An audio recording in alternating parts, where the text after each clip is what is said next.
بسم اللہ الرحمن الرحیم۔ السلام علیکم یا ابا عبداللہ الحسین۔ مومنین کرام، اس وقت کربلا معلیٰ میں موجود ہوں۔ 8 شوال پوری دنیا میں جتنے بھی سیدہ صلوات اللہ علیہ اور اہل بیت علیہ السلام کے چاہنے والے ہیں، وہ 8 شوال کو یوم سیاہ اور یوم انہدام جنت البقیع کے عنوان سے یاد کرتے ہیں۔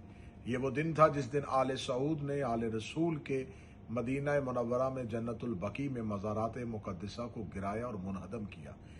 جب ان کی عظمت کو نہ گرا سکے تو پھر ان کی قبروں کو مسمار کرنے کی کوشش کی، لیکن جن کی عظمت اور رفعت کو اللہ بلند کرتا ہے اسے انسانیت کبھی بھی گرا نہیں سکتی۔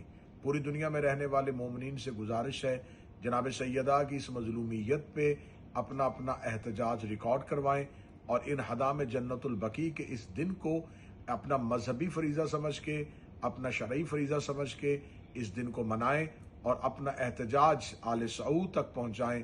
اور دعا ہے کہ کربلا معلیٰ کے وارث جیسے سرکار ابوالفضل العباس اور امام حسین علیہ السلام کے حرم دنیا کو اپنی طرف متوجہ کیے ہوئے ہیں، ایسے ہی جناب سیدہ کے روضہ کی جلد تعمیر ہو سکے اور آئمہ بقیہ کے روضہ کی جلد تعمیر ہو سکے۔ مجھے اپنی دعا میں یاد رکھیے گا۔ یا علی مدد۔